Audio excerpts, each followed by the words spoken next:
আসসালামু আলাইকুম viewers, welcome to Tamanna's kitchen. চলে আসলাম নতুন আরও একটা রেসিপি নিয়ে। আমি আজকে আপনাদেরকে করে দেখাবো খুবই মজাদার গরুর মাংস ভুনা রেসিপি। কিভাবে রেসিপিটি সহজ কিছু উপকরণ দিয়ে করতে পারেন সেটাই শেয়ার করব। তো গরুর মাংস ভুনার জন্য এখানে আমি প্রায় 1 কেজি পরিমাণে গরুর মাংস নিয়েছি। আমি মাংসটাকে ধুয়ে তারপর পানি ঝরিয়ে নিয়েছি। আর এখানে দিয়ে দিলাম 2 টেবিল চামচ আদা রসুন বাটা। তারপরে এখানে 1.5 টেবিল চামচ দিয়ে দিলাম জিরা বাটা। তারপরে দিয়ে দিব কিছু গরম মশলা, দিয়ে দিচ্ছি 2 চা চামচ হলুদের গুঁড়া, তারপরে দিয়ে দিলাম স্বাদ মতো মরিচের গুঁড়া, আর দিয়ে দিলাম 1 চা চামচ গরম মশলা গুঁড়া।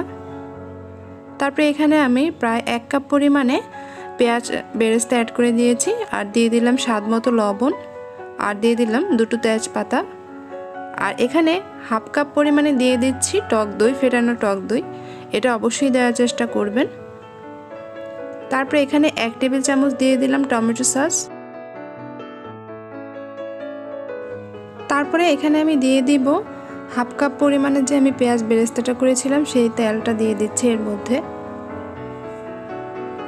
তারপরে এটাকে খুব ভালোভাবে হাতের সাহায্যে মাখিয়ে নিতে হবে। আর আমার রেসিপিগুলো যদি আপনাদের কাছে ভালো লেগে থাকে তাহলে অবশ্যই আমার চ্যানেলের পাশে থাকবেন।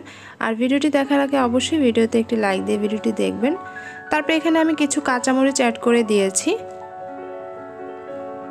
তারপরে এটাকে আমি ঢেকে প্রায় 20 মিনিটের জন্য রেখে দিয়েছিলাম, আর ফিরে আসলাম 20 মিনিট পর। এখন আমি চুলার আঁচটা আমি অন করে দিচ্ছি। দেওয়ার পর এটাকে হালকা প্রথমে একটু নাড়িয়ে নিতে হবে।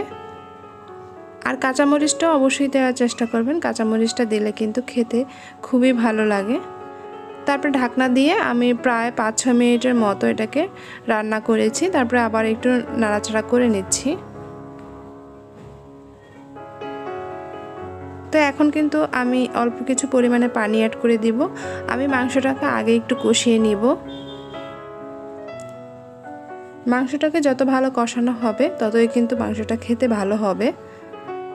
তারপরে ঢাকনা দিয়ে আমি আরও কিছুক্ষণ মাংসটাকে কষিয়ে নিয়েছি। আর কষানোর মাঝে কিন্তু বারবার নাড়াচাড়া করতে হবে, তা না হলে কিন্তু নিচে দিয়ে লেগে যেতে পারে।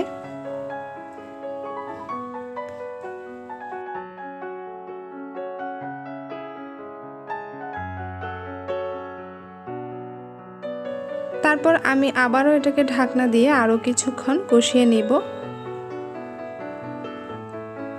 আমার মাংসটা কিন্তু কষানো হয়ে গিয়েছে, দেখতেই পাচ্ছেন খুব সুন্দর ঝোলটা উপরে একদম তেলগুলো ভেসে উঠেছে।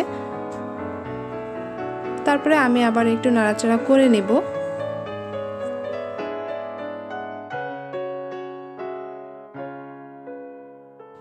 এ পর্যায়ে আমি মাংসটার মধ্যে পানি অ্যাড করে দেব পরিমাণ মতো। মাংসটা সিদ্ধ হতে যতটুকু পানি লাগবে ততটুকু পানি আমি এর মধ্যে দিয়ে দিয়েছি। পানিটা দেওয়ার পর এখন আমি ঢাকনা দিয়ে ঢেকে রান্না করব। তো আমি আবারও একটু ঢাকনাটা খুলে মাংসটাকে নাড়াচাড়া করে নিচ্ছি। গরুর মাংস হতে কিন্তু একটু সময় লাগে, একটু সময় নিয়ে গরুর মাংসটাকে রান্না করতে হয়, তা না হলে মাংস সিদ্ধ না হলে কিন্তু খেতে ভালো লাগে না। তো আমার কিন্তু এখন মাংসটা রান্না হয়ে গিয়েছে, আর মাংসগুলোও খুব সুন্দর মতো সিদ্ধ হয়ে গিয়েছে। আর আমি ঝোলের পরিমাণটা আর কমাতে চাচ্ছি না, তো এখন আমি আপনাদেরকে দেখিয়ে দিচ্ছি। তো দেখতেই পাচ্ছেন তৈরি হয়ে গেল আমার মজাদার মাংস ভুনা রেসিপি। আপনারা বাসায় এভাবে ট্রাই করে দেখতে পারেন। জানি সবাই মাংস রান্না করতে পারেন, তারপরেও দেখিয়ে দিলাম। অনেকে দেখা গিয়েছে পারফেক্টভাবে পারেন না, তাদের জন্য আজকের এই রেসিপিটি। তাহলে আজকে এ পর্যন্ত বিদায় নিচ্ছি। আল্লাহ হাফিজ।